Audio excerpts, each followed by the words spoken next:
जय हिंद दोस्तों। मैं उम्मीद करता हूं कि आप सभी की तैयारी, आप सभी का रिवीजन बहुत ही शानदार तरीके से आगे बढ़ रहा होगा। अब आपके सामने जो 6 दिन का समय बचा हुआ है, उन 6 दिन लगातार सुबह 11 बजे हम लोग आपके साथ यहां पर जुड़ने वाले हैं और बेहद इंपॉर्टेंट टॉपिक्स का टू द पॉइंट डिस्कशन यहां पर हम लोग करेंगे। जैसे कि आज की जो हमारी क्लास है, उस क्लास के अंतर्गत हम लोग यूपी के संदर्भ में करंट अफेयर्स में जितने भी पॉइंट न्यूज में रहे, वो चाहे कोई स्थल हो, कोई गवर्नमेंट की स्कीम हो, कोई फैक्ट हो, उन सबको आज की इस क्लास में हम लोग डिस्कस करेंगे। टू द पॉइंट डिस्कस होगा तो इसका मतलब है केवल वो पॉइंट डिस्कस किए जाएंगे जिसको कि एग्जाम में याद करके जाना है। ठीक है, टोटल 50 प्लस फैक्ट यहां पर हम लोग कवर करने वाले हैं। ठीक है, तो चलिए आज की इस क्लास को स्टार्ट करते हैं। क्लास को स्टार्ट करने से पहले मैं आप लोगों के लिए एक क्वेश्चन दे रहा हूं। इस क्वेश्चन का आंसर हम लोग आज की क्लास के एंड में एक बार डिस्कस करने वाले। ठीक है, प्रश्न आप लोगों के लिए यह है कि उत्तर प्रदेश के किस जिले में, किस डिस्ट्रिक्ट में क्रूड ऑयल का भंडार मिला है। रिसेंटली यूपी के किस डिस्ट्रिक्ट में क्रूड ऑयल, कच्चे तेल का भंडार मिला है। इसका आंसर आप लोगों को कमेंट सेक्शन में देना है। ऑप्शन क्या है आपके सामने? बलिया, गोंडा, महाराजगंज और बस्ती। ध्यान दीजिएगा, क्लास को इंटरेक्टिव बनाना बहुत जरूरी है। चीजें तभी याद हो, देखो लास्ट समय चल रहा है तो चीजों को याद करना, चीजों को पढ़ना अपने में बहुत बोझिल टास्क है। मेरा प्रयास ये रहेगा कि इंटरेक्टिव बनाकर क्लास को हम लोग बहुत ही एक इफेक्टिव मैनर में आगे बढ़ा पाए। चलो भाई देखो, तो आज का जो हमारा पहला टॉपिक है, पहला टॉपिक क्या कह रहा है कि हाल ही में अंतरराष्ट्रीय आलू केंद्र, इंटरनेशनल पोटैटो सेंटर के एक रीजनल सेंटर की स्थापना भारत में की जाने वाली है। प्रश्न ये कि वो स्थापना कहां पर की जाएगी। ठीक है, तो ध्यान दीजिएगा, आगरा के सिंगना नामक स्थान पर, ठीक है, अंतरराष्ट्रीय आलू केंद्र, इंटरनेशनल पोटैटो सेंटर के साउथ एशिया रीजनल सेंटर की स्थापना की मंजूरी प्रदान किया गया है। चलो भाई एक स्टेप यहां पर आगे बढ़ते हैं। ठीक है, आगे कैसे बढ़ेंगे? तो अंतरराष्ट्रीय आलू केंद्र जो है, अगर हम इसके हेडक्वार्टर की बात करें तो इसका हेडक्वार्टर कहां पर है? तो पेरू की राजधानी लीमा में इसका हेडक्वार्टर है। ठीक है, और इसके साउथ एशिया रीजनल सेंटर की स्थापना कहां पर की जा रही है? आगरा के सिंगना नामक स्थान पर। अ से आलू, अ से आगरा, याद करना बहुत ईजी है। ठीक है, ध्यान देना। लेकिन प्रश्न हो सकता हो कि एग्जाम में सिंगना देकर के पूछ ले। ठीक है, प्रश्न सिंगना देकर के पूछ ले तो याद करिएगा कि सिंगना में, जो कि आगरा में एक स्थान है, वहां पर अंतरराष्ट्रीय आलू केंद्र के रीजनल सेंटर की स्थापना की जा रही है। ठीक है, अंतरराष्ट्रीय आलू केंद्र का जो हेडक्वार्टर है वो पेरू के लीमा नामक स्थान पर है। चलिए एक स्टेप यहां पर हम लोग और आगे बढ़ते हैं। आपने इंटरनेशनल करंट अफेयर्स में एक टॉपिक पढ़ा होगा कि रिसेंट में पेरू की राजधानी लीमा में 30 दिन का आपातकाल लगाया गया, 30 दिन का इमरजेंसी लगाया गया। उसके पीछे कारण क्या था? कारण ये था कि वहां पर जो हिंसा की मात्रा थी, जो वायलेंस था, वो बहुत तेजी से बढ़ा था, जिसको कंट्रोल करने के लिए 30 दिन का आपातकाल लगाया गया था। तो एक फैक्ट से आपने 3 से 4 फैक्ट यहां पर लिंक किया, सारे फैक्ट आपको याद है। ठीक है, मैं बस रिवीजन करा रहा हूं। अब देखो भाई, सेकंड टॉपिक, सब सेकंड टॉपिक आपका कह रहा है गोरखपुर लिंक एक्सप्रेसवे। तो भाई गोरखपुर से एक लिंक एक्सप्रेसवे को हम जोड़ रहे हैं। किससे जोड़ेंगे? पूर्वांचल एक्सप्रेसवे से हम लोग जोड़ने का ये काम करने वाले। ठीक है, गोरखपुर में कहां से स्टार्ट होगा? तो गोरखपुर के जैतपुर नामक स्थान से ये स्टार्ट होगा। ठीक है, खत्म कहां पर होगा वो इसमें नहीं दिया गया, ध्यान रखिएगा।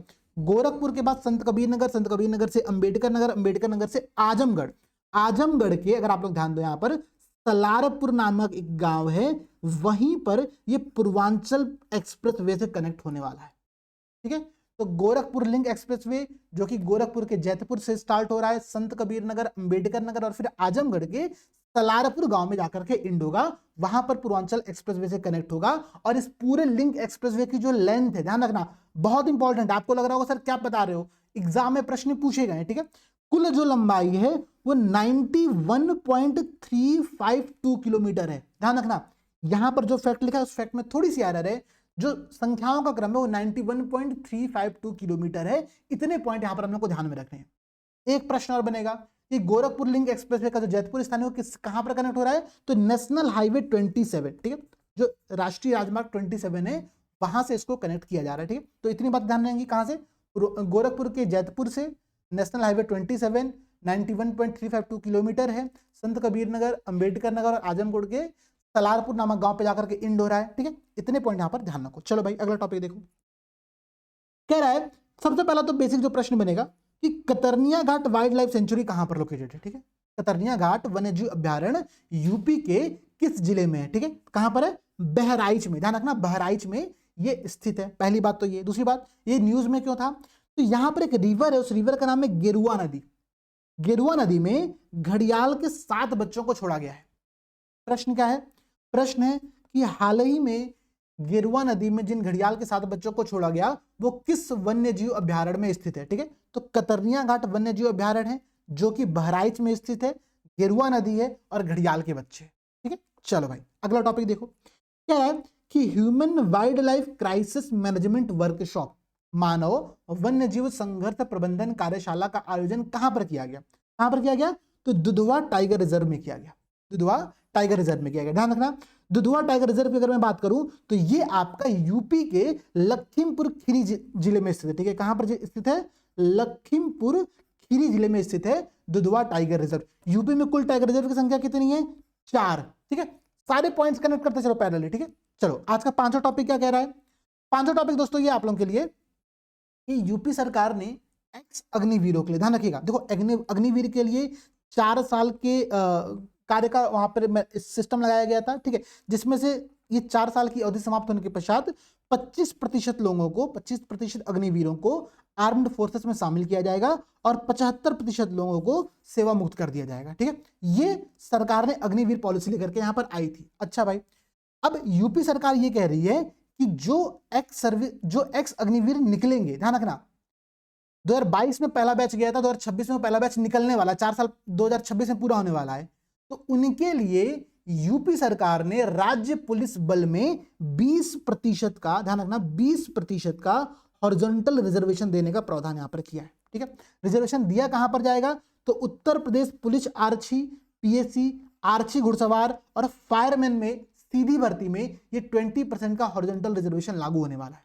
किसके लिए, तो एक्स अग्निवीर के लिए। ध्यान रखना एक बात बहुत इंपॉर्टेंट यहां पर और है, जिस प्रकार से भूतपूर्व सैनिकों के लिए जो सेवा अवधि थी उसको घटा दिया जाता था, सेम काम एक्स अग्निवीर के लिए भी किया जाएगा कि सेवा अवधि को घटा करके इनको भर्ती में शामिल किया जाएगा। ठीक है, पहली बात। दूसरी बात, इनका जो मैक्सिमम एज है उसमें 3 वर्ष की छूट प्रदान की जाएगी। ये बेहद इंपॉर्टेंट पॉइंट है। तो क्या क्या पॉइंट ध्यान रखना है, 20% का हॉरिजॉन्टल रिजर्वेशन कहां पर दिया जाएगा, तो राज्य पुलिस बल में। राज्य पुलिस बल में जैसे कि उत्तर प्रदेश पुलिस आरक्षी, पीएससी, आरक्षी घुड़सवार और फायरमैन। ठीक है, और क्या किया जाएगा, तो जो सेवा अवधि है उसको घटा दिया जाएगा और इनको मैक्सिमम एज में 3 वर्ष की यहां पर छूट प्रदान की जाएगी। ये आपको ध्यान रखना। ठीक है, 5वां पॉइंट यहां पर आप लोगों का क्लियर हो गया। अगला पॉइंट ध्यान रखो। अगला पॉइंट कह रहा है कि रिसेंट में गार्बेज ट्रांसफर स्टेशन का लोकार्पण किया गया।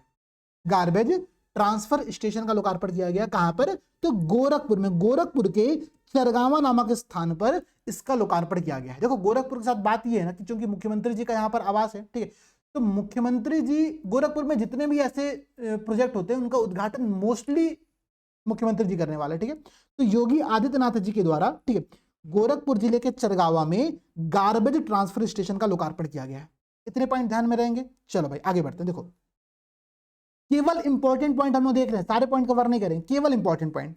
अगला कह रहा है कि एक विवाह घर का निर्माण कराए जाने का प्रोजेक्ट लेकर के आएगा। विवाह घर क्या है, तो भाई कॉन्सेप्ट आप लोग समझ रहे हो, विवाह घर से क्या है, एक मैरिज हॉल टाइप का कुछ कॉन्सेप्ट यहाँ पे क्रिएट किया जाएगा। ठीक है, कहां पर, तो प्रदेश की ग्रामीण क्षेत्र की प्रत्येक विधानसभा में एक विवाह घर का निर्माण किया जाएगा। ध्यान रखना, प्रदेश के प्रत्येक ग्रामीण क्षेत्र के प्रत्येक विधानसभा में एक विवाह घर का निर्माण होगा। ये प्रोजेक्ट है, लेकिन प्रथम चरण में, ठीक है, प्रथम चरण में हम क्या करेंगे, केवल 71 ग्रामीण विधानसभाओं को टारगेट कर रहे हैं और वहां पर एक विवाह घर का निर्माण करने का प्रस्तावित किया गया। ठीक है, इसके लिए बजट 2025-26 में 100 करोड़ रुपए का यहां पर आवंटन किया गया। ठीक है, तो क्या है भाई, विवाह घर क्या है, ग्रामीण क्षेत्र के प्रत्येक विधानसभा में एक विवाह घर का निर्माण किया जाएगा। ठीक है, प्रथम चरण में 71 ग्रामीण विधानसभाओं को टारगेट किया गया है और 100 करोड़ रुपए का यह पूरा प्रोजेक्ट स्टार्ट किया गया। ठीक है, ध्यान रहेगा। चलो भाई अगला पॉइंट देखो। अगला पॉइंट जो यहां पर आप लोगों को दिया गया दोस्तों वो बहुत इंपॉर्टेंट है और आप लोगों को पढ़ने और समझने में बड़ी दिक्कत होगी। क्या कह रहा है, पंचायत प्रतिपूर्ति एवं प्रोत्साहन योजना। ओके सर ये है क्या, मैं समझाता हूं, ध्यान समझना। वो ग्रामीण क्षेत्र, वो ग्रामीण पंचायत, ठीक है, ध्यान समझना, जिनकी आबादी कम है, ठीक है, जिनकी आबादी कम है, तो देखो पंचायतों की आमदनी कहां से होती है, इस आबादी के कुछ टैक्स लगा करके कुछ अलग कॉन्सेप्ट से इनका आमदनी क्या आता है। ठीक है, तो चूंकि आबादी इनकी कम है तो इसलिए इनका आय कम होता है। ठीक है। तो उन्हीं को प्रोत्साहित करने के लिए सरकार ने ये कहा कि वे सभी ग्राम पंचायत जिनकी आबादी सेंसस 2011 के अकॉर्डिंग 1500 से कम है, उन सभी के जितना भी वो लोग अपनी इनकम इकट्ठा करेंगे, ना समझना, जितना भी वो लोग अपनी इनकम इकट्ठा करेंगे उसका 5 गुना सरकार प्रोवाइड करने वाली है। ठीक है, जैसे मानो इन्होंने 1000 रुपए का इनकम इकट्ठा किया ग्रामीण पंचायत में, तो सरकार क्या करेगी, 5 गुना करके वो पैसा इनको दे देगी। ठीक है, 5 गुना करके पैसा दे देगी। बहुत इंपॉर्टेंट है। स्कीम का नाम क्या है, पंचायत प्रतिपूर्ति एवं प्रोत्साहन योजना। बजट 2025-26 में 10 करोड़ रुपए का यहां पर आवंटन किया गया है। 10 करोड़ रुपए का आवंटन किया गया है। शर्त क्या है कि 1500 से कम आबादी ग्राम पंचायत में होनी चाहिए। चलो भाई अगला देखो, कह रहा है, बहुत इंपॉर्टेंट टॉपिक है, कह रहा है कि ब्रह्मोस एकीकरण और परीक्षण सुविधा केंद्र, ठीक है, BrahMos integration and testing centre की बात कर रहा है। कह रहा है कि इसका उद्घाटन कहां पर किया गया, कहां समझना, कहां पर किया गया है, लखनऊ उत्तर प्रदेश में। आप सोचोगे उद्घाटन मुख्यमंत्री जी ने किया होगा, नहीं, इसका जो उद्घाटन है वो रक्षा मंत्री राजनाथ सिंह जी के द्वारा किया गया है, लेकिन उद्घाटन वर्चुअल फॉर्मेट में हुआ है।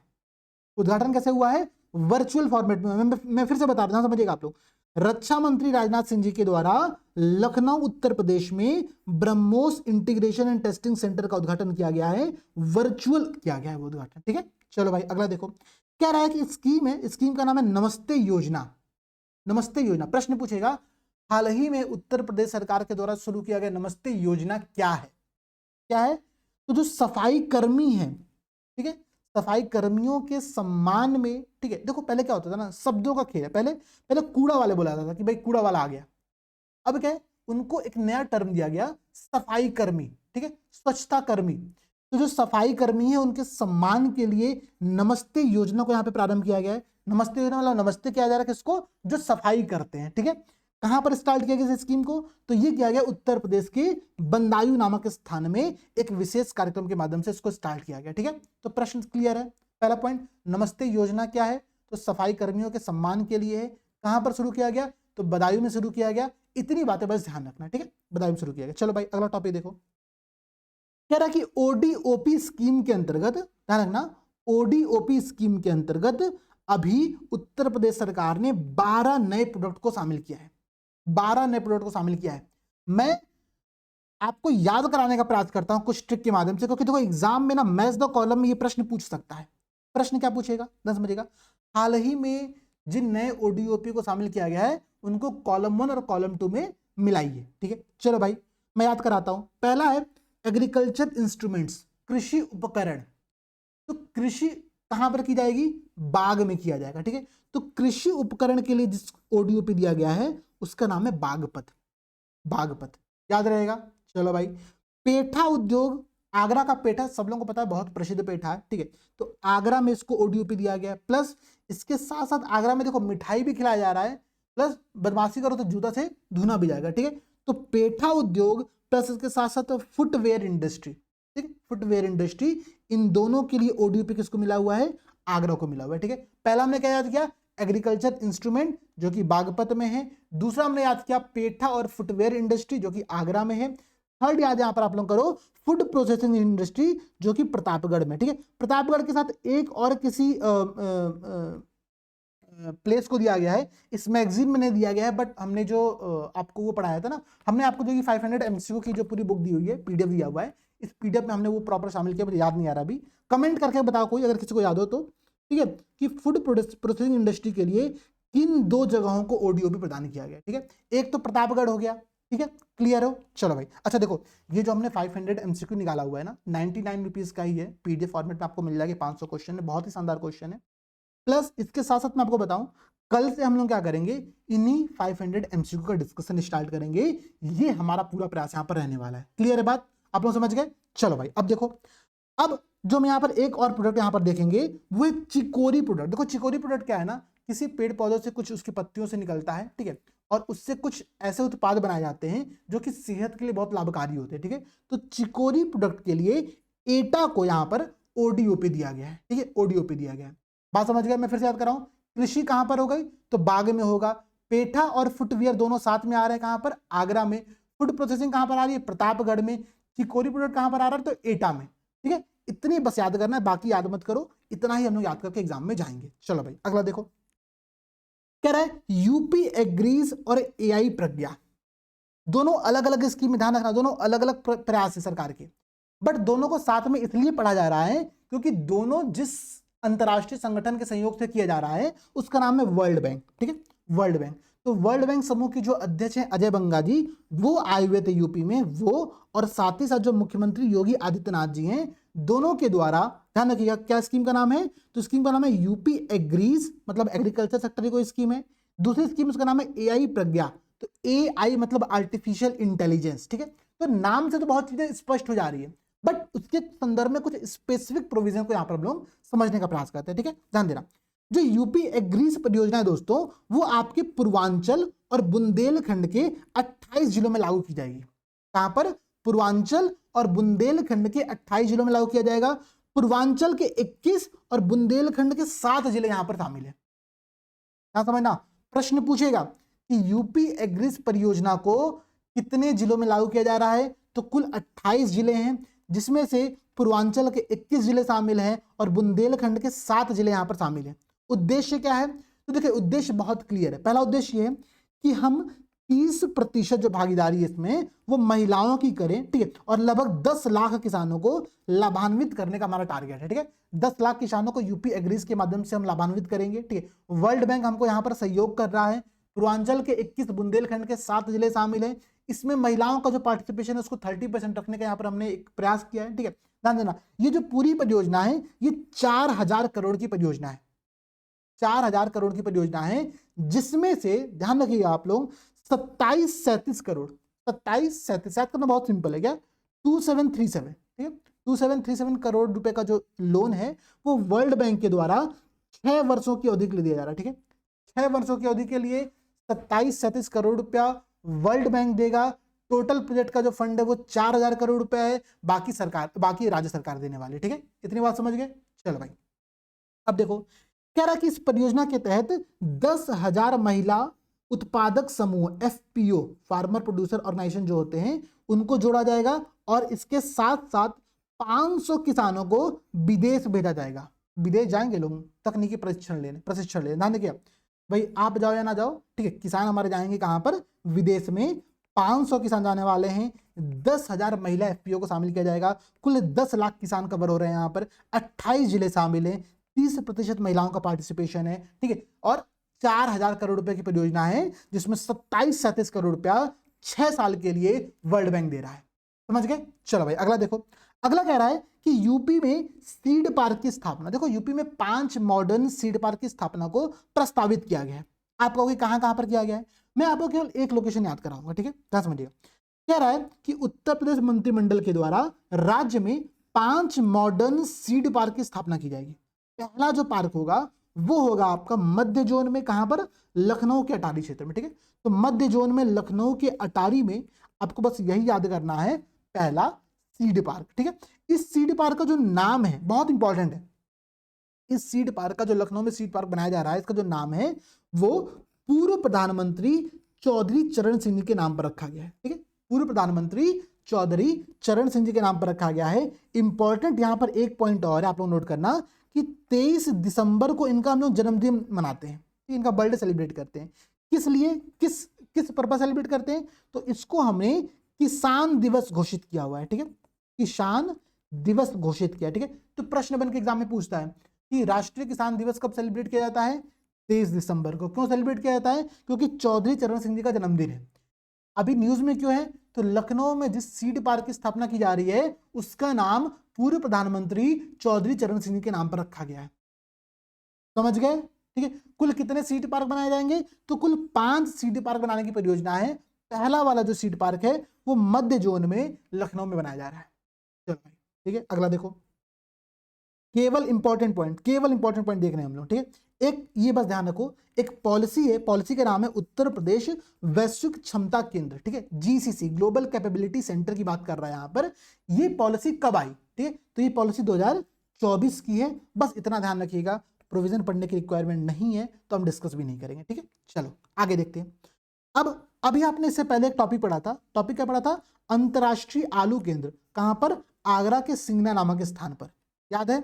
चलो भाई एक टॉपिक और देखो। अच्छा, आपने आगरा के संदर्भ में 2 फैक्ट पढ़ लिया। पहला फैक्ट क्या पढ़ा? अंतर्राष्ट्रीय आलू केंद्र का साउथ एशिया रीजनल सेंटर बनाया जा रहा है। प्लस आपने देखा कि आगरा में रिसेंट में ओडीओपी दिया गया। कहां पर क्या दिया गया है? तो पेठा और फुटवेयर इंडस्ट्री। ठीक है, 2 फैक्ट आगरा के संदर्भ में आपने ये देख लिया। थर्ड फैक्ट देखो, थर्ड फैक्ट ये कह रहा है कि मुख्यमंत्री जी ने, ध्यान दीजिएगा, मुख्यमंत्री जी ने आगरा में 30वें भीम नगरी समारोह, प्रश्न केवल इतना याद रखो, प्रश्न पूछेगा कि भीम नगरी समारोह का आयोजन कहां पर किया गया हाल ही में? तो आगरा में किया गया। ठीक है, किसके द्वारा उद्घाटन किया गया? तो मुख्यमंत्री जी के द्वारा उद्घाटन किया गया है। ठीक है, भीम नगरी समारोह है क्या? तो डॉक्टर भीमराव अंबेडकर शोभा यात्रा का शुभारंभ यहां पर किया गया। ठीक है, डॉक्टर भीमराव अंबेडकर शोभा यात्रा का शुभारंभ यहां पर किया गया। यहां पर आप एक बात ध्यान रखना, ध्यान ये रखना कि यूपी सरकार एक स्कीम चला रही है, उसका नाम है जीरो पॉवर्टी अभियान। ठीक है, जीरो पॉवर्टी अभियान। इस स्कीम का नाम चेंज करके डॉक्टर अंबेडकर के नाम पर यहां पर रखा गया है, जो कि आप लोगों को याद होना चाहिए। यहीं पर एक पॉइंट और ध्यान रखो। पॉइंट क्या?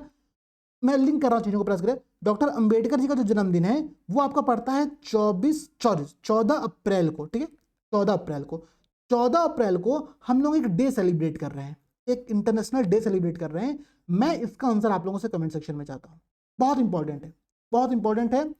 और 14 अप्रैल डॉक्टर अंबेडकर जी का जन्मदिन है, ये तो पॉइंट आप लोगों को पता ही होगा। दूसरा पॉइंट, इस दिन हम एक डे सेलिब्रेट कर रहे हैं, इंटरनेशनल डे, मतलब वो इसका इंडिया से कोई संबंध नहीं है, इंटरनेशनल डे सेलिब्रेट कर रहे हैं हम लोग। बस वो चूंकि सेम डे पर है तो मैंने आपसे एक प्रश्न यहाँ पर पूछा है। ठीक है, इसका आंसर आप लोग कमेंट सेक्शन में जल्दी से बताओ। ठीक है, चलो भाई अगला देखो। अगला कह रहा है कि हाल ही में कहां पर? तो गीडा, गीडा क्या है? तो गोरखपुर इंडस्ट्रियल डेवलपमेंट अथॉरिटी। ठीक है, गोरखपुर में, मतलब किसके द्वारा गोरखपुर में हो रहा है? तो योगी जी के द्वारा किया जाएगा, मुख्यमंत्री योगी आदित्यनाथ जी के द्वारा गोरखपुर जिले के गीडा क्षेत्र में एक क्या किया गया है? तो केयान डिस्टिलरी प्राइवेट लिमिटेड के प्लांट का लोकार्पण किया गया। ठीक है, केयान डिस्टिलरी प्राइवेट लिमिटेड के प्लांट का लोकार्पण किया गया है। ये जो डिस्टिलरी प्लांट है ये एथेनॉल प्लांट है। ठीक है, ये एथेनॉल प्लांट है, ध्यान रखना। इससे पेट्रोल एवं डीजल की जगह एथेनॉल को उपयोग को बढ़ावा मिलेगा। ठीक है, एथेनॉल के उपयोग को बढ़ावा मिलेगा। क्या नाम है इस प्रोजेक्ट का? तो केयान डिस्टिलरी प्राइवेट लिमिटेड एक कंपनी है, इसके एक प्लांट का लोकार्पण किया गया है। ये जो प्लांट है ये इथेनॉल प्लांट है। लोकार्पण कहां पर किया गया? तो गोरखपुर के गीडा क्षेत्र में किया गया। किया किसने? तो मुख्यमंत्री जी ने किया। क्लियर? चलो भाई आगे देखो।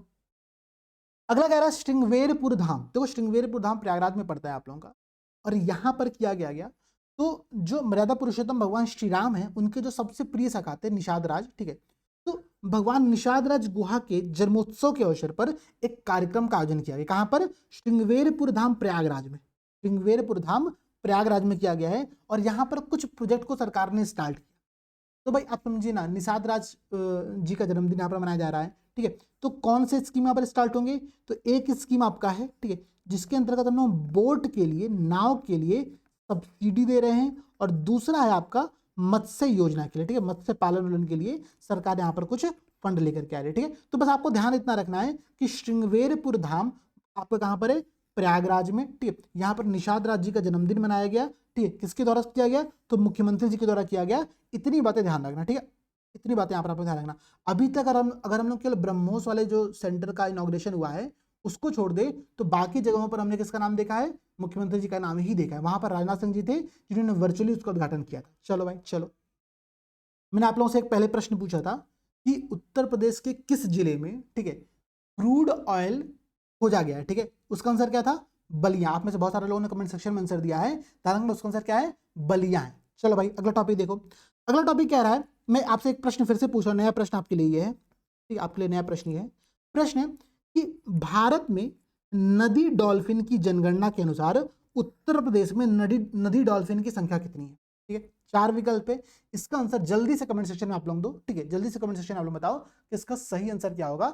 इसको भी हम लोग अभी आगे 15 मिनट बाद डिस्कस करने वाले। ठीक है, देखो भाई चल, अगला टॉपिक आपसे यहां पर कह रहा है राष्ट्रीय राजमार्ग रसद प्रबंधन लिमिटेड भारतीय अंतर्देशीय जलमार्ग प्राधिकरण के मध्य समझौता हुआ। ये क्या है भाई? मैं समझाता हूं, बहुत सिंपल फॉर्म में समझाता हूं। एक संगठन है, एक ऑर्गेनाइजेशन, उसका नाम क्या है? National highway logistic management limited. ठीक है, national highway logistic management limited, रसद प्रबंधन लिमिटेड की बात यहां पर की जा रही है। ठीक है, अच्छा, इसके साथ समझौता किसका हुआ है? IWAI। ठीक है, IWAI क्या है? Inland waterway authority of India, अंतर्देशीय जलमार्ग प्राधिकरण भारतीय। ठीक है, ये दोनों मिलकर के कर क्या रहे हैं, यूपी में एक मल्टी मॉडल लॉजिस्टिक पार्क विकसित कर रहे हैं। ठीक है, कहां पर विकसित कर रहे हैं, तो नेशनल हाईवे 7 से ही जुड़ा रहेगा। ठीक है, नेशनल हाईवे 7 से ही जुड़ा रहेगा। अभी आपने इससे पहले एक नेशनल हाईवे पढ़ा था क्या, 27 गोरखपुर लिंक एक्सप्रेसवे जैतपुर से आजमगढ़ के सलारपुर में। ठीक है, 91.352 किलोमीटर, याद है, मुझे याद, देखो आपको याद होना, मुझे याद फैक्ट हो जाए। ठीक है, अब देखो हम क्या डिस्कस किया हमने यहाँ पर कि जो दो संगठन है, एक का नाम है राष्ट्रीय राजमार्ग रसद प्रबंधन limited, national highway logistic management limited, दूसरा है inland waterway authority of India, जो जलमार्ग प्राधिकरण है। इन दोनों ने मल्टी मॉडल लॉजिस्टिक पार्क की स्थापना की बात की है। ये कहां से जुड़ा रहेगा, तो नेशनल हाईवे 7 से जुड़ा रहेगा। इतनी बातें ध्यान। चलो भाई अगला टॉपिक देखो। अगला टॉपिक आपसे कह रहा है यहां पर, ध्यान दीजिएगा कि वाराणसी में, ठीक है, वाराणसी में डॉल्फिन सफारी बनाने की घोषणा यहां पर की है। ठीक है, तो प्रश्न सिंपल सा ये पूछेगा, हाल ही में सरकार के द्वारा डॉल्फिन सफारी बनाने की घोषणा कहां पर की है। ठीक है, तो वाराणसी में ये काम किया जाएगा। मैंने ये प्रश्न क्यों पूछा, प्रश्न इसलिए पूछा कि अगर आप ध्यान दोगे यहां पर, तो मैंने आपसे एक एमसीक्यू भी पूछा था। एमसीक्यू ये था कि भारत में नदी डॉल्फिन की जो जनगणना है उसमें यूपी में नदी डॉल्फिन की संख्या कितनी, ध्यान रखिएगा। नदी डॉल्फिन बहुत इंपॉर्टेंट है, इसलिए इंपॉर्टेंट है कि पूरे भारत में जो अभी रिसेंट में नदी डॉल्फिन की जनगणना हुई है, पहली जनगणना थी ऐसी, ठीक है, उसमें यूपी को फर्स्ट स्थान मिला। मतलब सबसे अधिक नदी डॉल्फिन, रिवर डॉल्फिन कहां पर है, यूपी में। संख्या कितनी है, 2397, 2397। ठीक है, 2397, ये आपका यूपी में रिवर डॉल्फिन की संख्या है, जो कि नंबर 1 स्थान पर, याद रहेगा। अभी आपने एक और ऐसा फैक्ट देखा था, याद है आप लोगों को, यूपी एग्रीज स्कीम के अंतर्गत हमने देखा था 27-37 करोड़ रुपया आपका वर्ल्ड बैंक दे रहा है, कुल 4000 करोड़ रुपए का वो प्रोजेक्ट है। चीजों को आपस में लिंक करना बहुत जरूरी है। लिंक जितना करोगे उतना आपको चीजें याद करना इजी हो जाएगा, और वही काम मैं आपके साथ यहां पर कर रहा हूं। देखो भाई, अगला बहुत इंपॉर्टेंट प्रश्न, बिठूर महोत्सव का आयोजन कहां पर किया गया, तो कानपुर में। ठीक है, कानपुर में बिठूर महोत्सव का आयोजन किया गया। ठीक है, बिठूर क्यों फेमस है, बिठूर आप सोचो 1857 में जो क्रांति हुई थी, उसमें जो नानाजी पेशवा थे वो कहां पर उन्होंने नेतृत्व किया था, तो कानपुर और बिठूर क्षेत्र में ही नेतृत्व किया था। बिठूर का एक पौराणिक महत्व भी है। पौराणिक महत्व ये कि कहा जाता है कि जो भगवान श्री राम के पुत्र थे लव और कुश, उनका जन्म बिठूर में ही हुआ था, उनका जन्म बिठूर में ही हुआ था। ऐसी ऐसी मान्यता है बिठूर में, तो ये बात ध्यान रखिएगा आप लोग। पहली बात, बिठूर महोत्सव कहां पर सेलिब्रेट किया गया, कानपुर में। 1857 से क्या रिलेवेंट था आपने देख लिया। चलो भाई एक पॉइंट और समझो, जो बिठूर महोत्सव का आयोजन किया गया है उसमें 2 राज्यों को यहां पर पार्टिसिपेट किया गया। ठीक है, एक राज्य आपका उत्तर प्रदेश है और दूसरा आपका महाराष्ट्र। ठीक है, तो यूपी और महाराष्ट्र, 2 बातें ध्यान रखिएगा, बिठूर महोत्सव, कानपुर, इतनी बातें हम लोग को याद करनी है। चलो भाई अगला देखो प्रश्न, रंगोत्सव 2025 का आयोजन कहां पर किया गया, तो रंगोत्सव है, कहां पर किया जाएगा, बरसाना मथुरा में। ठीक है, बरसाना मथुरा में। ठीक है, तो बरसाना मथुरा में क्या किया गया, रंगोत्सव प्रोग्राम का आयोजन किया गया। ठीक है, बहुत बेसिक पॉइंट है, कोई समस्या नहीं है। अगला देखो, काशी तमिल संगम KTS 3.0। ठीक है, काशी तमिल संगम KTS 3.0 की बात कर रहा है। तीसरा संस्करण है, आयोजन कौन करता है, तो शिक्षा मंत्रालय, मिनिस्ट्री ऑफ एजुकेशन आयोजन करता है विभिन्न मंत्रालयों के साथ मिलकर के। ठीक है, कहां पर किया गया, तो वाराणसी में किया गया। ठीक है, तो काशी तमिल संगम का जो तीसरा संस्करण है उसका आयोजन आपका वाराणसी में किया गया, ये बात ध्यान रखिएगा। मिनिस्ट्री ऑफ एजुकेशन के द्वारा ये काम किया गया है। इसकी जो मेन थीम थी वो थी महर्षि अगस्त्य जी। ठीक है, महर्षि अगस्त्य जी इनके मेन थीम थे। ध्यान रखना आप लोग, इसमें जो 2 संस्थाएं शामिल थी, जो 2 एजेंसियां शामिल थी, एक थी आपकी IIT BHU और एक था आपका IIT मद्रास। ठीक है, तो IIT BHU IIT मद्रास के द्वारा मिलकर के शिक्षा मंत्रालय के तत्वाधान में, ठीक है, महर्षि अगस्त्य आधारित एक थीम पर KTS 3.0 का आयोजन किया गया वाराणसी में, याद रहेगा। चलो भाई, आपके 22 इंपॉर्टेंट फैक्ट हमने कवर कर लिया है। हालांकि हर फैक्ट के अंतर्गत हमने कई सारे सब फैक्ट को भी यहां पर शामिल किया है, ध्यान रखिएगा आप लोग। चलो भाई अगला देखो, अगला कह रहा है भारतीय कला इतिहास कांग्रेस। ठीक है, इंडियन आर्ट हिस्ट्री कांग्रेस की बात कर रहा है। सबसे पहला प्रश्न तो मेरे भाई ये है आपसे कि इंडियन आर्ट हिस्ट्री कांग्रेस जो है इसका हेडक्वार्टर कहां पर है, तो इसका हेडक्वार्टर आप लोगों का दोस्तों है गुवाहाटी असम में। गुवाहाटी असम में इसका हेडक्वार्टर है। ठीक है, ये क्या है, इंडियन आर्ट हिस्ट्री कांग्रेस। ठीक है, इसका ध्यान रखिएगा, इसका भी 32वें सेशन का आयोजन किया गया। कहां पर किया गया, तो नोएडा में किया गया। ठीक है, तो इंडियन आर्ट हिस्ट्री कांग्रेस का आयोजन नोएडा में किया गया 32nd सेशन है जो इंडियन आर्ट हिस्ट्री कांग्रेस है, इसका जो हेडक्वार्टर है वो गुवाहाटी में स्थित है। इतनी बातें आप लोगों को पता होंगी, ये मैं मान करके आगे बढ़ रहा हूं। अच्छा भाई, यहां पर एक ध्यान रखो, इसका आयोजन किया किसने? तो संस्कृति मंत्रालय, मिनिस्ट्री ऑफ कल्चर के द्वारा इसका काम किया गया है, ठीक है। और ध्यान रखना हुआ कहां पर? तो भारतीय विरासत संस्थान, इंडियन हेरिटेज इंस्टीट्यूट जो है नोएडा में, वो जगह पर यह काम किया गया। इसकी थीम क्या थी? तो कला और संस्कृति में भारतीय महाकाव्यों का प्रतिपादन, ठीक है। कला और संस्कृति में जो भारतीय महाकाव्य हैं उनका प्रतिपादन, ये थीम थी। इंडियन आर्ट हिस्ट्री कांग्रेस आयोजन कहां पर किया गया? तो भारतीय विरासत संस्थान नोएडा में किया गया है। किया किसने? तो मिनिस्ट्री ऑफ कल्चर ने किया। सेशन कौन सा था? 32वां सेशन था, ध्यान रखना 32nd नंबर का सेशन था। थीम थी कला और संस्कृति में भारतीय महाकाव्यों का प्रतिपादन। याद रहेगा? चलो भाई अगला देखो। देखो कुंभ के टाइम पर ना बहुत सारे अलग अलग महोत्सव का आयोजन किया गया, ठीक है। मैं वो सारे पॉइंट यहां पर आपको एक बार में पढ़ाता हूं कुंभ के संदर्भ में, जो भी ऐसे फैक्ट हम लोग यूपी के संदर्भ में देखने वाले हैं, ठीक है। पहला फैक्ट क्या है कि इंटरनेशनल पक्षी महोत्सव का आयोजन किया गया, ठीक है। अंतरराष्ट्रीय पक्षी महोत्सव का आयोजन कहां पर किया गया? तो प्रयागराज में ही महाकुंभ 2025 के टाइम पर इसका आयोजन किया गया, ठीक है। अंतरराष्ट्रीय पक्षी महोत्सव प्रयागराज, याद रहेगा। चलो यहीं पर कुछ पॉइंट और नोट करो। पहला पॉइंट ये नोट करो कि प्रयागराज में जो कुंभ लगा था उसी टाइम पर एक और प्रोग्राम किया गया, उसका नाम था जनजातीय, ठीक है, जनजातीय सांस्कृतिक समागम, जनजातीय सांस्कृतिक समागम।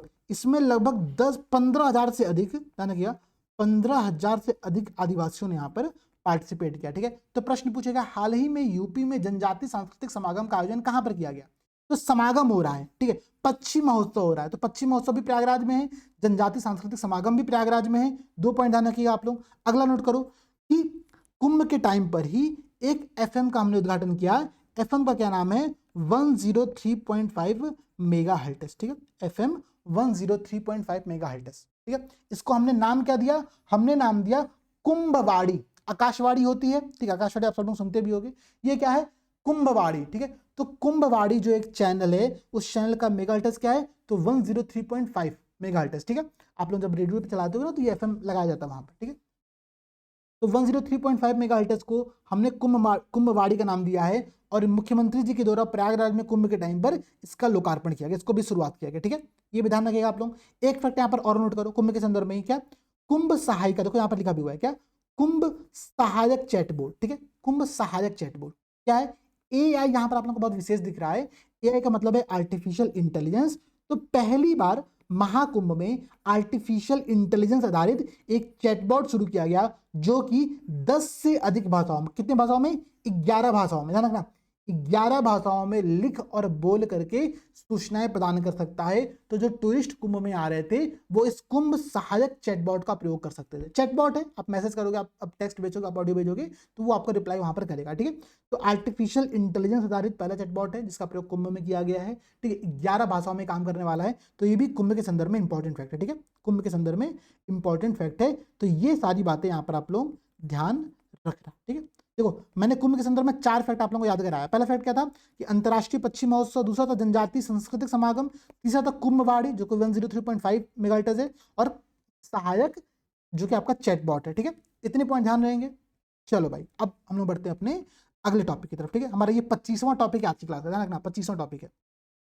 बहुत बहुत सिंपल टॉपिक है, इजिली कवर हो जाएंगे आप लोग, परेशान मत, सब याद होगा। अभी हम लोग रिविजन भी करेंगे एक बार क्लास में।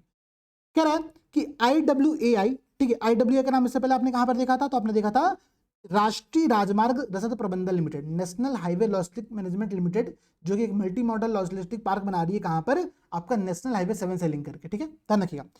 उसी IWAI ने ये घोषणा किया है कि उत्तर प्रदेश में उसका पहले से एक उप कार्यालय है, एक सब ऑफिस है, उसको पूर्ण क्षेत्रीय कार्यालय में कन्वर्ट करेंगे, ठीक है, पूर्ण क्षेत्रीय कार्यालय में कन्वर्ट करेंगे।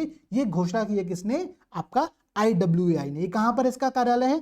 तो वाराणसी में एक कार्यालय है, ठीक है। तो अंतरराष्ट्रीय भारतीय अंतरदेशीय जलमार्ग प्राधिकरण, ठीक है, IWAI inland waterway authority of India जो है, उसने एक पूर्ण क्षेत्रीय कार्यालय की स्थापना वाराणसी में करने का फैसला लिया है। ये उसका 6ठा क्षेत्रीय कार्यालय होगा। ध्यान रखना प्रश्न पूछेगा क्या कि हाल ही में IWAI ने अपने पहले रीजनल सेंटर की स्थापना कहां करने का फैसला किया है? पहला नहीं, ध्यान रखिएगा, पहला नहीं है। कौन सा है ये छठा है, ठीक है, छठा है। कहां पर किया जा रहा है? तो वाराणसी में पहले से एक ऑफिस था, उसको एक पूर्ण क्षेत्रीय कार्यालय के तौर पर कन्वर्ट करेंगे हम लोग, ठीक है, ठीक है, इतनी बात ध्यान रहेंगी। चलो भाई अगला देखो, अगला देखो क्या रहा है कि मुख्यमंत्री जी के द्वारा, ठीक है, चूंकि गोरखपुर में कोई काम हो रहा है तो मुख्यमंत्री जी ही करेंगे, मोस्टली यही हम लोग याद करके आगे बढ़ने वाले, ठीक है। एक यहाँ पर एक जू है, ठीक है, उसका नाम क्या है? शहीद अशफाक उल्लाह खां प्राणी उद्यान, ठीक है, शहीद अशफाक उल्लाह खां प्राणी उद्यान, जो कि गोरखपुर का चिड़ियाघर है। यहां पर हाथी रेस्क्यू सेंटर और तितली उद्यान का लोकार्पण किया गया, ठीक है। इस हाथी रेस्क्यू सेंटर में जिस हाथी को रेस्क्यू किया गया उसका क्या नाम था? गंगा। नाम बहुत प्यारे प्यारे हैं तो याद करिएगा, ठीक है, उसका नाम है गंगा, ठीक है। अच्छा भाई, इसी चिड़ियाघर में, ठीक है, इसी चिड़ियाघर में पीलीभीत टाइगर रिजर्व से एक बाघ लेकर के आया गया। उस बाघ का नाम क्या था? केसरी। उस बाघ का नाम था केसरी। अच्छा भाई चलो, यहीं पर बहराइच से दो भेड़िया लेकर के आए गए, ठीक है, उनका नाम क्या था? भैरव और भैरवी, ठीक है। तो भेड़ियों का नाम भैरव भैरवी जो कि बहराइच से आए, बाघ का नाम केसरी जो कि पीलीभीत टाइगर रिजर्व से आया, और यहाँ पर एक हाथी को रेस्क्यू किया गया, उसका नाम क्या है? गंगा। कहां पर ये सब हुआ है? तो ये हुआ है गोरखपुर के चिड़ियाघर में, जिसका नाम है शहीद अशफाक उल्लाह खां प्राणी उद्यान, ठीक है। किसने किया? तो मुख्यमंत्री जी ने किया। सिंपल सी बात है, ठीक है, कोई बहुत समस्या नहीं है। अगला देखो भाई, कह रहा है कि एनसीडीसी इंटरनेशनल एकेडमी, ठीक है, NCDC international, NSDC sorry, NSDC NSDC national skill development corporation के इंटरनेशनल एकेडमी का उद्घाटन किया जा रहा है। कहां पर? तो यूपी के ग्रेटर नोएडा क्षेत्र में किया जा रहा है, ठीक है, यूपी के ग्रेटर नोएडा क्षेत्र में किया जा रहा है। याद रहेगा ना, ठीक है, बहुत सिंपल सारे पॉइंट है, ठीक है, एक बार रिवीजन करोगे सब याद हो जाएगा। अब देखो क्या रहा अगला, कि रिसेंट में फिर से क्या हुआ है? नानाजी देशमुख पार्क की स्थापना की है, ठीक है, नानाजी देशमुख पार्क। देखो नानाजी को भारत रत्न भी दिया गया था, ठीक है, भारत रत्न भी दिया गया था। तो नानाजी देशमुख पार्क की स्थापना की जा रही है। कहां पर की जा रही है? तो भाई देखो, जितने लोग ना शिशु मंदिर से पढ़े होंगे उनको इस बात का आइडिया होगा। हम लोग यहाँ मतलब नानाजी देशमुख को बहुत माना जाता है, ठीक है। तो नेता गोरखपुर में एक जगह है, उसका नाम है नेताजी सुभाष चंद्र बोस नगर, वहीं पर सरस्वती शिशु मंदिर है, वहीं से मैंने पढ़ाई भी की हुई है अपनी, ठीक है। तो नेताजी सुभाष चंद्र बोस नगर जो कि गोरखपुर में है, ठीक है, वहां पर मुख्यमंत्री जी के द्वारा नानाजी देशमुख पार्क का शिलान्यास किया गया, ठीक है, नानाजी देशमुख पार्क का शिलान्यास किया गया। मैं फिर से याद कर रहा हूं, दो पॉइंट। पहला पॉइंट क्या? एनएसडीसी इंटरनेशनल एकेडमी, ठीक है, क्या है एनएसडीसी? तो नेशनल स्किल डेवलपमेंट कॉर्पोरेशन का जो इंटरनेशनल एकेडमी है वो ग्रेटर नोएडा में उद्घाटित किया गया है। ध्यान रखना, इसका उद्घाटन किसने किया है? तो मुख्यमंत्री जी ने नहीं किया है, इसका उद्घाटन किया है केंद्रीय मंत्री जयंत चौधरी जी ने, ठीक है। मैं नाम याद नहीं करा रहा हूँ, ये वाला नाम, ठीक है, ये नाम इंपॉर्टेंट नहीं है, बस इतना ध्यान रखना कि मुख्यमंत्री जी ने वो काम नहीं किया।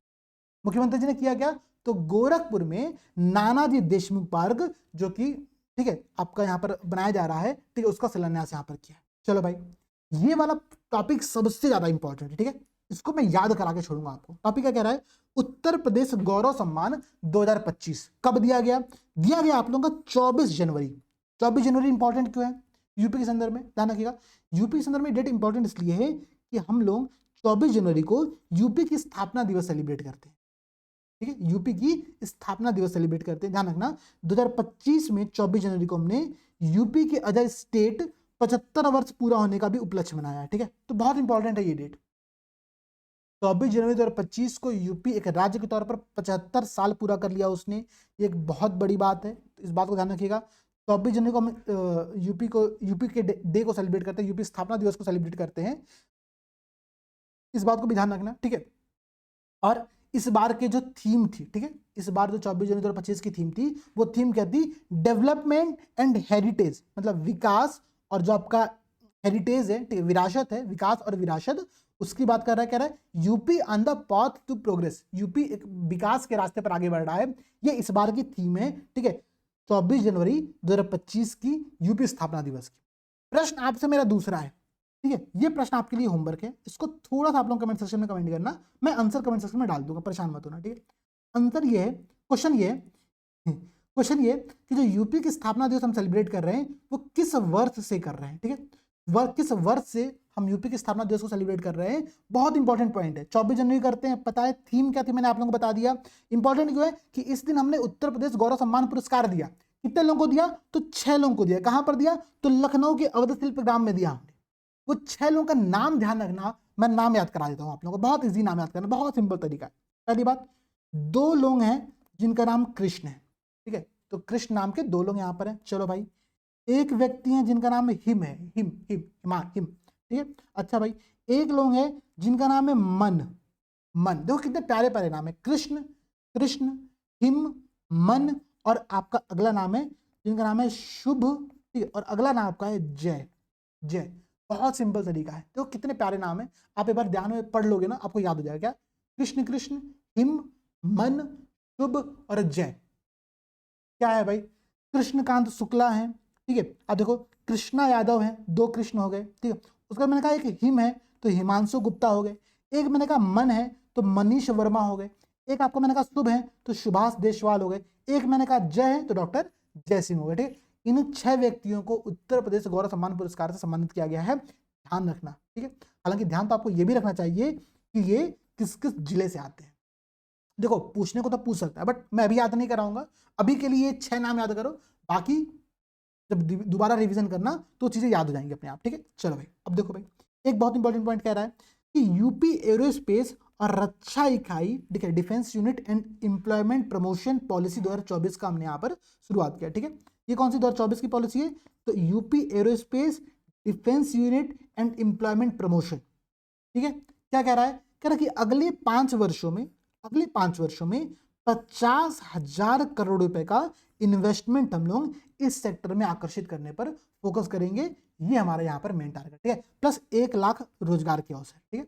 तो देखो एरोस्पेस एंड डिफेंस यूनिट का जो पॉलिसी 2024 का है, उसका टारगेट ये है कि अगले 5 वर्षों में 50,000 करोड़ रुपए इन्वेस्टमेंट यहाँ पर कराया जाएगा, ठीक है, और 1 लाख रुपए यहाँ पर रोजगार का अवसर क्रिएट किया जाएगा, ठीक है। इतनी बातें बस आप लोगों को ध्यान रखनी है। चलो भाई अगला देखो, ये सब हमने ऑलरेडी पढ़ लिया है, ठीक है, अभी हमने पढ़ा है तो कोई दिक्कत नहीं। अब देखो अगला टॉपिक क्या रहा है आप लोगों का, Uttar Pradesh western Sydney, Uttar Pradesh government, इसके साथ ही साथ एक यूनिवर्सिटी है ऑस्ट्रेलिया की, उसका नाम क्या है?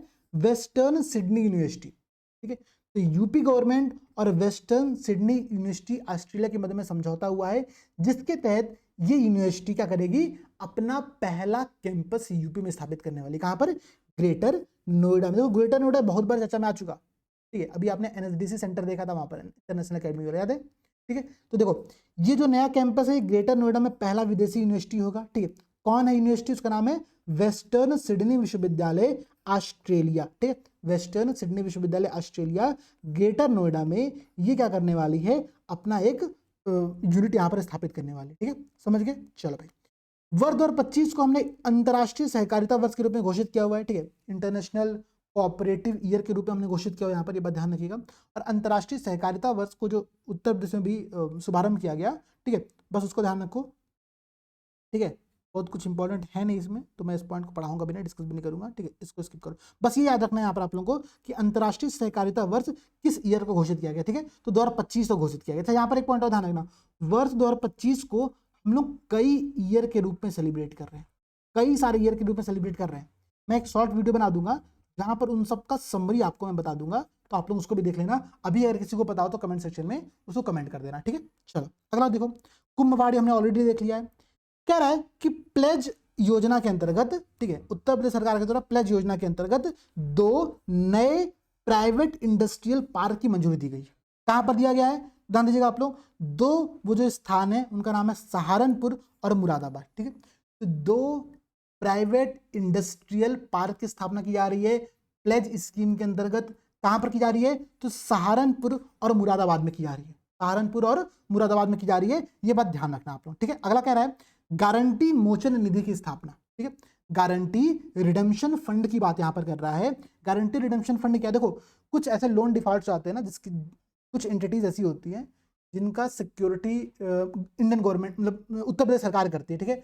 तो वैसी एंटिटीज, वैसी संस्थाएं अगर लोन डिफॉल्टर में आती हैं तो सरकार उस बैंक को कुछ पैसा देती है। उसी के लिए आरबीआई के सलाह पर गारंटी मोचन निधि की स्थापना की गई है, गारंटी रिडेम्पशन फंड की स्थापना की गई, ठीक है। बस इतनी बात ध्यान रखो और कुछ नहीं। गारंटी मोचन निधि क्या होती है समझ गए? इतना ही ध्यान रखना और कुछ यहाँ पर नहीं ध्यान रखना। अगला देखो, अगला कह रहा है CII भारतीय उद्योग संघ, ठीक है, भारतीय उद्योग संघ के द्वारा एग्रोटेक इंडिया कृषि भारत 2024, ध्यान रखिएगा, एग्रोटेक इंडिया कृषि भारत 2024 का उद्घाटन किया गया है। कहां पर किया गया? तो ये किया गया उत्तर प्रदेश के लखनऊ में। बहुत इंपॉर्टेंट पॉइंट है, ठीक है।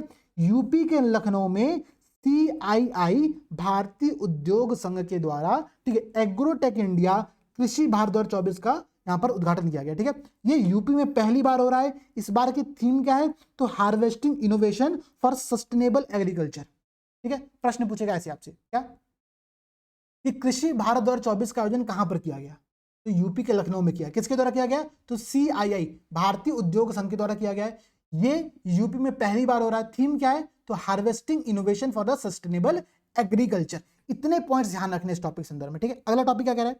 देखो, कह रहा है कि जो मुख्यमंत्री जी हैं उन्होंने लखनऊ में प्रदेश की पहली डबल डेकर ईवी बस सेवा को शुभारंभ किया है। ध्यान दीजिएगा, प्रदेश की पहली डबल डेकर इलेक्ट्रिक व्हीकल बस सेवा का शुभारंभ किया है। किसने किया? मुख्यमंत्री जी ने किया। कहां पर किया? लखनऊ में किया। बस इतनी बात ध्यान रखो। चलो भाई अगला देखो। अगला कह रहा है कि यूपी का पहला निजी टेक्सटाइल पार्क बनाया जा रहा है। ठीक है, निजी टेक्सटाइल पार्क बनाया जा रहा है। कहां पर? तो शामली में। शामली में कहां पर? शामली के कैराना तहसील के गांव झिंझान में इसको बनाया जा रहा है। ठीक है, प्रश्न पूछेगा यूपी का पहला निजी टेक्सटाइल पार्क कहां पर है?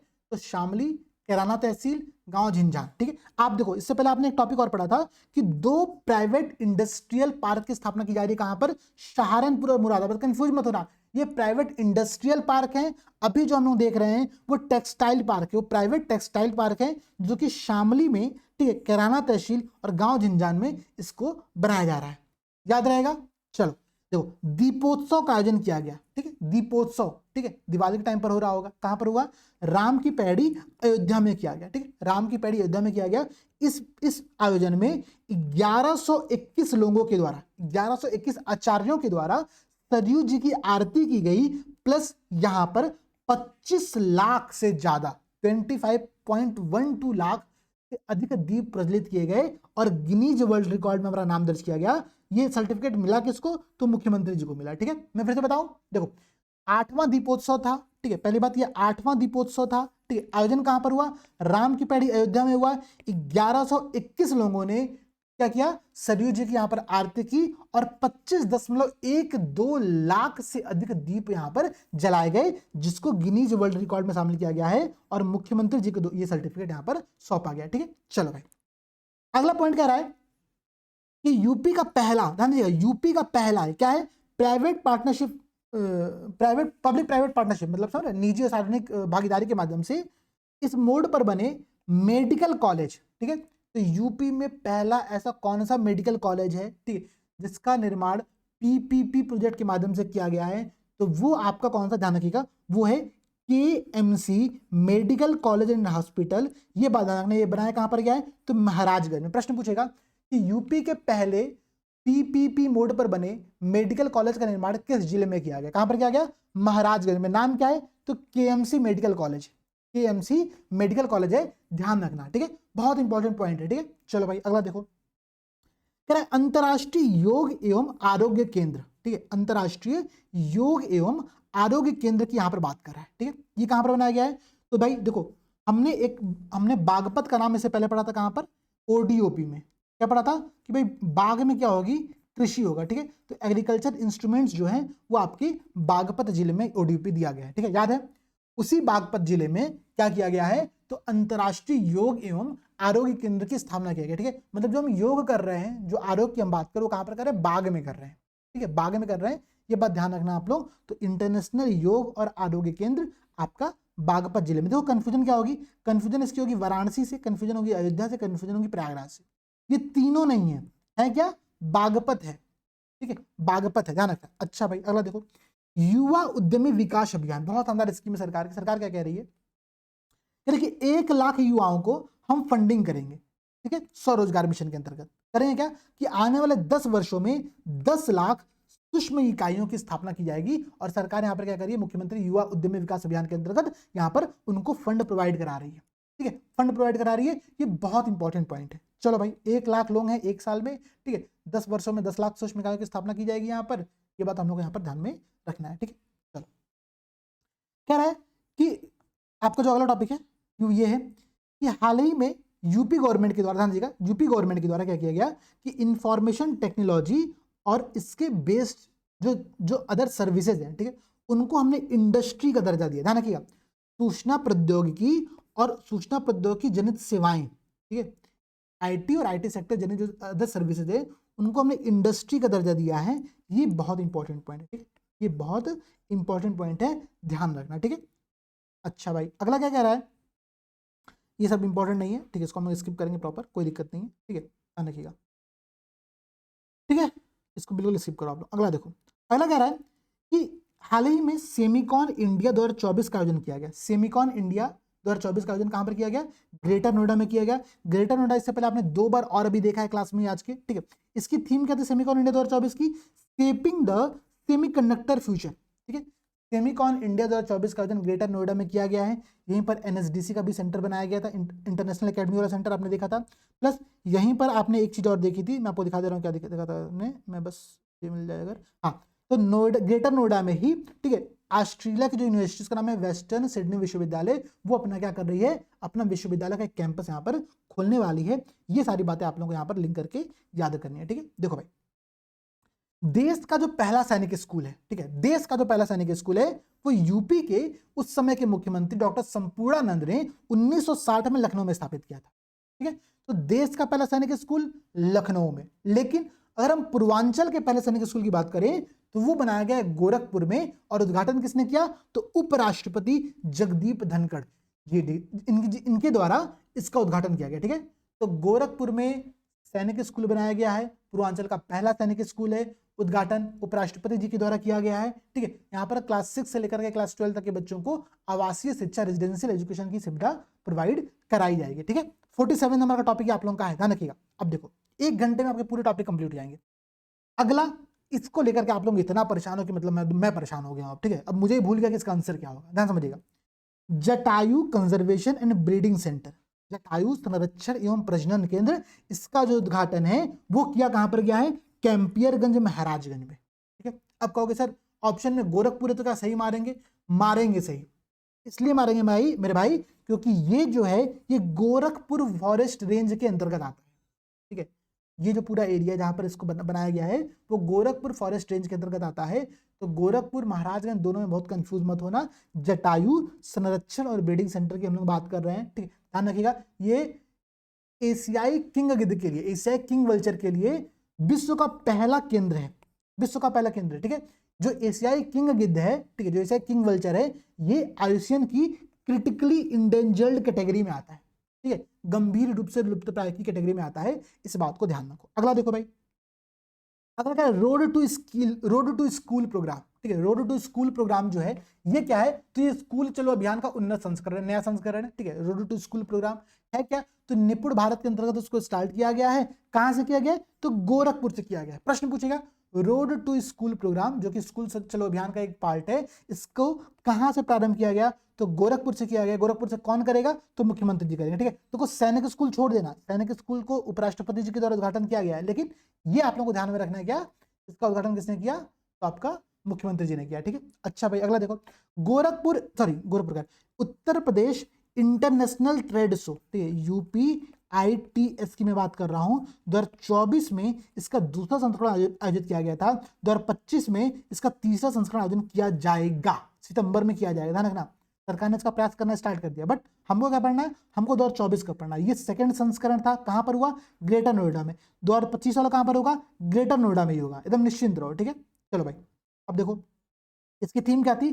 थीम थी सोर्सिंग का अद्वितीय मंच, ठीक है, सोर्सिंग का यूनिक प्लेटफॉर्म। ये है UPITS, Uttar Pradesh international trade show की थीम 2024 में दूसरी बार किया गया था, ठीक है। ध्यान ये रखना कि इसका जो पार्टनर कंट्री है वो वियतनाम था।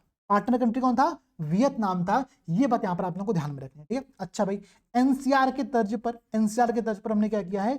उत्तर प्रदेश में स्टेट कैपिटल रीजन की स्थापना की है, ठीक है। कौन से 6 जनपद यहां पर शामिल है? नाम याद करने का तरीका बहुत सिंपल है, मैंने आप लोगों को पहले बताया हुआ, ब्रू SL, ठीक है। ये क्या है? तो आप देख लो भाई, ब्रू SL क्या है? बी से आप लोगों का हो गया बाराबंकी, रायबरेली, उन्नाव, ठीक है, हरदोई, फिर आपका SL क्या हो गया? सीतापुर और लखनऊ। याद रहेगा, ये 6 जिले हैं, ठीक है, जिसका जो टोटल एरिया है वो 27,826 स्क्वायर किलोमीटर है, ठीक है, 27,826 स्क्वायर किलोमीटर है, ठीक है। एनसीआर के तर्ज पर SCR की स्थापना यहां पर की जा रही है। क्लियर, ठीक है। इसके अंतर्गत जो प्राधिकरण बनाया गया है एससीआर के लिए, उसके जो अध्यक्ष होंगे और जो उसके उपाध्यक्ष होंगे वो बहुत याद करना जरूरी है। ठीक है, उसके अध्यक्ष होंगे मुख्यमंत्री जी और जो उसके उपाध्यक्ष होंगे वो होंगे राज्य के मुख्य सचिव। ठीक है, राज्य के मुख्य सचिव, उसके उपाध्यक्ष होंगे वाइस चेयरपर्सन होंगे और जो चेयरपर्सन होंगे वो चीफ मिनिस्टर साहब। ये 2 पॉइंट यहाँ पर आप लोगों को ध्यान में रखना है। ठीक है, बहुत इंपॉर्टेंट पॉइंट है। चलो भाई, सार्वजनिक परीक्षा अनुचित साधनों की रोकथाम अधिनियम 2024 आया। इसके अंतर्गत बहुत ही कठोर प्रावधान किए गए। इससे पहले इसके संदर्भ में जो एक्ट था वो 1998 का एक्ट था। प्रावधानों को चेंज किया गया। चेंज ये किया गया कि इसके अंतर्गत आजीवन कारावास और 1 करोड़ रुपए तक का जुर्माना की बात यहाँ पर शामिल की गई है। ये 2 पॉइंट यहाँ पर आप लोगों को ध्यान में रखना है। ठीक है, ये 2 पॉइंट यहाँ पर आप लोगों को ध्यान रखना है। और ये लागू किस पर होगा? ये लागू होगा तो देखो, उत्तर प्रदेश लोक सेवा आयोग जिसकी आप तैयारी कर रहे हो, उत्तर प्रदेश अधीनस्थ सेवा चयन आयोग, ठीक है, सेकंड एग्जाम। थर्ड कह रहा कि जो स्टेट यूनिवर्सिटी है इसमें लागू होगा। प्लस ध्यान रखिएगा, जो सरकारी नौकरियों के नियमितीकरण और जो प्रमोशन के लिए एग्जाम होते हैं उसमें भी आपका ये उत्तर प्रदेश सार्वजनिक परीक्षा अधिनियम 2024 लागू होने वाला है। ठीक है, तो इतने पॉइंट आप लोगों को यहां पर ध्यान में रखने। ये क्या थे आपके टोटल, मैंने आपको 52 इंपॉर्टेंट फैक्ट यहां पर याद कराया। कुछ इंपॉर्टेंट फैक्ट यहां पर और देख लेते हैं और फिर उसके साथ ही हम लोग इस क्लास को यहाँ पर एंड करेंगे। एग्जैक्टली 1 घंटे की क्लास है। क्लास कैसी लगी है कमेंट सेक्शन में आप लोगों को जरूर बताना। ठीक है, ध्यान रखिएगा। प्लस 500 एमसीक्यू की जो हमारी सीरीज है आप सब लोग परचेज कर लो। कल से हम लोग क्या करेंगे, इसी एमसीक्यू का डिस्कशन स्टार्ट करेंगे और आने वाले 5 दिनों में इन 500 क्वेश्चन को तैयार करके हम लोग एक बार रिवाइज कर लेंगे। ठीक है, 1-1 घंटे की क्लास यहाँ पर रेगुलर होने वाली है। अब देखिएगा, कह रहा है कि यूपी के किस जिले में कच्चे तेल का भंडार मिला है? बलिया। अगला देखो, भारत का पहला बायोपॉलीमर प्लांट की आधारशिला कहां पर रखी गई? तो लखीमपुर खीरी उत्तर प्रदेश में रखा गया है। ठीक है, भारत का पहला जो बायोपॉलीमर प्लांट बनाया गया लखीमपुर खीरी में, उसको बनाया किसने, कौन सी कंपनी बना रही है? तो बलरामपुर शुगर मिल्स लिमिटेड बना रही है। ठीक है, प्रश्न क्या पूछेगा, भारत का पहला बायोपॉलीमर प्लांट कहां पर बनाया जा रहा है? लखीमपुर खीरी में। बना कौन रहा है? तो बलरामपुर शुगर मिल्स लिमिटेड बना रही है। अच्छा भाई देखो, विश्व का पहला, ध्यान दीजिएगा, विश्व का पहला महामृत्युंजय यंत्र 52 फीट का एक महामृत्युंजय यंत्र लगाया गया। कहां पर लगाया गया? तो प्रयागराज के तपोवन आश्रम में लगाया गया। ठीक है, प्रयागराज के तपोवन आश्रम में लगाया गया है। बहुत फैक्चुअल पॉइंट है, ध्यान रखिएगा। महाकुंभ के टाइम पर क्या किया गया? एक नया जिला घोषित किया गया। ठीक है, उसका नाम है महाकुंभ मेला जनपद। ठीक है, महाकुंभ मेला जनपद। ध्यान रखना, इसमें टोटल 67 रेवेन्यू विलेजेस को यहां पर शामिल किया गया, राजस्व गांव को यहां पर शामिल किया गया है। ठीक है, इसके अंतर्गत हम तहसीलों की बात करें तो सदर, सुराव, फूलपुर और करचना। जितने लोग प्रयागराज के होंगे ना वो ये समझ पाएंगे। बाकी लोग बस इतना याद करो कि अभी हमने क्या किया था, महाकुंभ के टाइम पर हमने एक नया जनपद घोषित किया था, उसका नाम था महाकुंभ मेला जनपद। ठीक है, 67 गांवों को मिलाया गया था, 4 तहसीलें थी। ठीक है, इतना पॉइंट अपने में बहुत बड़ी बात है। ठीक है, अच्छा भाई यहीं पर एक बात और देखो, आप लोग बहुत सारे लोगो पढ़ लो कि आईएमडी का लोगो ऐसा था, सुप्रीम कोर्ट का लोगो ऐसा है। ठीक है, ध्यान दीजिएगा आप लोग, प्रयागराज में जो महाकुंभ हुआ उसका जो लोगो था वो लोगो बहुत इंपॉर्टेंट है और लोगो आप लोगों को पता होना चाहिए लोगो क्या है। ठीक है, अगर आप देखो यहाँ पर तो सर्व सिद्धि प्रदा कुंभ, ये इसके ऊपर एक श्लोक लिखा गया है। ठीक है, सर्व सिद्धि प्रदा कुंभ, ये इसके ऊपर श्लोक लिखा गया है। महाकुंभ 2025 का आयोजन किया गया है। ठीक है, इसमें अगर आप देखोगे तो इसमें पौराणिक समुद्र मंथन से निकले एक अमृत कलश को दर्शाया गया। ठीक है, पौराणिक समुद्र मंथन से एक निकले अमृत कलश को यहाँ पर दर्शाया गया। ठीक है, ये बात ध्यान दीजिएगा। प्लस इसमें अक्षय वट वृक्ष को दर्शाया गया है, एक मंदिर आपको दिखेगा, एक दृष्टा आपको दिखेगा। ठीक है, प्लस एक कलश और भगवान हनुमान की तस्वीर इसके अंतर्गत शामिल की गई। ठीक है, भगवान हनुमान की तस्वीर ऊपर आप लोगों को शामिल किया गया है। ठीक है, एक मंदिर आप लोगों को दिख रहा है। ये सब चीजें इस आपको लोगो में दिख जाएंगे। ठीक है, तो ये लोगो एक बार ध्यान से देख लेना, बहुत इंपॉर्टेंट लोगो है और क्या पता एग्जाम में यहां से प्रश्न बन करके पूछ दे। ठीक है, अगला देखो भाई, कह रहा कि यूपी के किस यूनिवर्सिटी के मुख्य भवन में वैदिक 3D संग्रहालय बनाने की मंजूरी दी गई। ठीक है, वैदिक 3D संग्रहालय कहां पर बन रहा है? तो संपूर्णानंद संस्कृत विश्वविद्यालय वाराणसी, संपूर्णानंद संस्कृत विश्वविद्यालय वाराणसी। अच्छा भाई अगला देखो, कह रहा कि गोरखपुर से लेकर के पश्चिम बंगाल तक गोरखपुर सिलीगुड़ी एक्सप्रेस जो है वो 519 किलोमीटर का है। ये बात आप लोगों को ध्यान में रखनी है। प्रश्न ये पूछेगा कि कितने स्टेट से होकर के क्रॉस कर रहा है? तो यूपी, बिहार और पश्चिम बंगाल, ये 3 स्टेट से होकर जा रहा है। 519 किलोमीटर का है, गोरखपुर से पश्चिम बंगाल तक कनेक्ट कर रहा है। ये बहुत इंपॉर्टेंट पॉइंट। ठीक है, अच्छा भाई, डेनमार्क के सहयोग से भारत क्या कर रहा है? स्वच्छ नदियों पर स्मार्ट प्रयोगशाला बना रहा है। कहां पर? वाराणसी में। ठीक है, स्मार्ट प्रयोगशाला बना रहा है वाराणसी में, ध्यान रखना। ठीक है, उत्तर प्रदेश भारत का ऐसा पहला राज्य है, ध्यान रखिए, उत्तर प्रदेश भारत का ऐसा पहला राज्य है जिसने खरीद प्रक्रिया को पूरी तरीके से गवर्नमेंट की जो ई मार्केट प्लेस साइट है उससे जोड़ा है। ठीक है, तो यूपी भारत का पहला राज्य है जिसने जेम से अपने को पूरी तरीके से जोड़ दिया है, ठीक है, जेम पोर्टल से अपने आप को पूरी तरीके से जोड़ दिया है, ये बात ध्यान रखना, ठीक है। अच्छा भाई, अब देखो कह रहा है कि जो नेशनल ई गवर्नेंस सम्मेलन हुआ था मुंबई में, वहां पर यूपी के एक इनिशिएटिव को जिला स्तरीय पहल के रूप में गोल्ड अवार्ड दिया गया था। वो पहल कौन सी थी? वो पहल थी लैब मित्र पहल, जो कि वाराणसी उत्तर प्रदेश में, ठीक है, वाराणसी उत्तर प्रदेश में। और आपने यहीं पर देखा था कि वाराणसी में डेनमार्क के संयोग से हम स्वच्छ नदियों के लिए स्मार्ट प्रयोगशाला बना रहे हैं, ठीक है, स्वच्छ नदियों के लिए स्मार्ट प्रयोगशाला बना रहे हैं, ये भी पॉइंट ध्यान रखना। अगला पॉइंट देखो, कह रहा है कि यूपी जो है भारत का पहला ऐसा राज्य है जिसने सभी 75 जनपदों में डिजिटल क्रॉप सर्वे कराया है, ठीक है, क्या कराया है? डिजिटल क्रॉप सर्वे कराया है, ठीक है, ये यूपी ऐसा पहला करने वाला राज्य है। इसके साथ ही साथ यूपी भारत का ऐसा पहला राज्य है जिसने अमेरिका को हथियार भेज दिया है। मतलब अमेरिका क्या है, अब हम इंडिया वो आप लोगों ने देखा हो ना रील, ठीक है, वही बात कह रहा है क्या कि जो यूपी है वो अमेरिका को हथियार एक्सपोर्ट करने वाला भारत का पहला राज्य बना है, ठीक है। जो कंपनी है उस कंपनी का नाम क्या है? ठीक है, ठीक है, नहीं बस ये पॉइंट था। अगला पॉइंट क्या कह रहा है? एक कंपनी है यूके की, कंपनी का नाम है वेबले एंड स्कॉट। ये कंपनी यूपी में क्या कर रही है?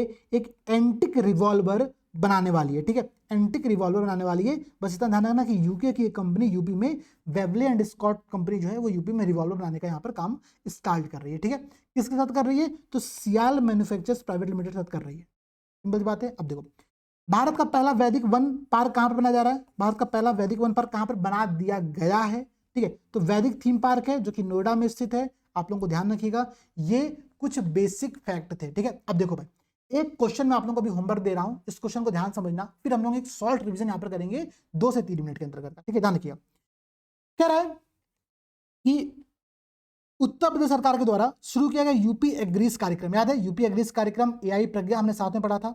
3 स्टेटमेंट है। पहला स्टेटमेंट है कि इसका उद्देश्य प्रदेश के पूर्वांचल और बुंदेलखंड क्षेत्र में विकास सुनिश्चित करना है। सेकंड कह रहा है इसके तहत 500 किसानों को विदेश भेजा जाएगा, ठीक है। थर्ड कह रहा है कि विश्व बैंक के द्वारा 6 वर्षों की अवधि के लिए 27 करोड़ रुपए का ऋण दिया जाएगा, ठीक है, 27 करोड़ रुपए का ऋण दिया जाएगा। याद रखना, मैंने आप लोगों को बहुत क्लियरली बताया था कि 27 नहीं, ये 33 करोड़ होगा, ठीक है, याद है आप लोगों को? तो इसका आंसर आप लोग कमेंट सेक्शन में बताइए कि इसका आंसर सही क्या होगा। आप लोग क्वेश्चन देख सकते हो यहाँ पर ध्यान से। प्लस देखो, अब मैं आप लोगों को कुछ पॉइंट याद करा दे रहा हूँ, इसमें आप लोगों को पढ़ना क्या है। ये मैगजीन आप सबके पास है, मुझे पता है आप सबने इसको बहुत अच्छे से पढ़ा हुआ है। इसमें बस 2-3 बातों को ध्यान रखो। देखो, जो बहुत स्पेसिफिक पॉइंट है, जैसे कि अब आलू केंद्र आगरा के सिंगना में, ठीक है, आगरा में हमने ओडीओपी दे दिया पेठा को और फुटवियर्स को, ये ध्यान रखो। आगरा में हमने एक काम और किया था, अगर आपको याद होगा तो एक बार देख लेता हूँ, ठीक। आगरा में हमने भीम नगरी समारोह मनाया था, वहीं पर हमने जीरो पॉवर्टी स्कीम को डॉक्टर अंबेडकर के नाम पर कर दिया था। मैंने यहाँ पर एक प्रश्न पूछा था आप लोगों से कि 14 अप्रैल को हम लोग कौन सा डे सेलिब्रेट करते हैं, तो एक बार चेक करना, शायद क्वांटम डे सेलिब्रेट किया जा रहा है, ठीक है, याद रहेगा। उत्तर प्रदेश में जो पहला सीट पार्क है वो लखनऊ बनाया जा रहा है, चौधरी चरण सिंह जी के नाम पर है। 23 दिसंबर को सेलिब्रेट करते जन्मदिन, किसान दिवस मनाते हैं हम लोग। इतने सारे पॉइंट्स याद होंगे आप लोगों को। एआई प्रज्ञा क्या था, यूपी एग्रीज क्या था। एक बार अगर आप ये सारे पॉइंट्स घुमाओगे ना तो सारे पॉइंट्स बहुत ईजिली आपको याद हो जाएगा। बहुत सिंपल पॉइंट्स है, ठीक है। मैंने केवल वो पॉइंट डिस्कस किया है जो पॉइंट्स आपके लिए इंपॉर्टेंट है। 1 घंटे की क्लास में इतने सारे पॉइंट हमने लगभग यहाँ पर 60+ फैक्ट, ठीक है, 60+ इंपॉर्टेंट फैक्ट हमने डिस्कस किया है यूपी स्पेशल के संदर्भ में, ठीक है। इसी के साथ आज के इस क्लास को हम विश्राम यहाँ पर करेंगे, ठीक है। एक बार आप लोग इस क्लास को रिवाइज करिए, कमेंट सेक्शन में मुझे फीडबैक दो कि ये क्लास कैसी लगी। देखो, आने वाले 5 दिनों में हम आपके साथ रिविजन करने वाले हैं, तो आपको फीडबैक देना बहुत जरूरी है। सब लोग 500 MCQ के स्टार्टिंग के 100 MCQ कल तैयार करके रखना। कल सुबह 11 बजे कोशिश करूंगा मैं लाइव आप लोगों से जुड़ूंगा, और वहीं पर आप लोग क्विज फॉर्मेट में, जैसे हर बार करते हैं एग्जाम से पहले, क्विज फॉर्मेट में एक बेसिक डिस्कशन करेंगे, ठीक है। तो चलिए दोस्तों, सभी दोस्तों को जय हिंद, जय भारत। इफेक्टिव पढ़ाई करो, मेहनत से पढ़ाई करो। आपने जो 3-4-5 महीनों की मेहनत की है उसका असली परिणाम आने वाले 5 से 6 दिनों में आप लोगों को करना है मेहनत, ठीक है। चलिए।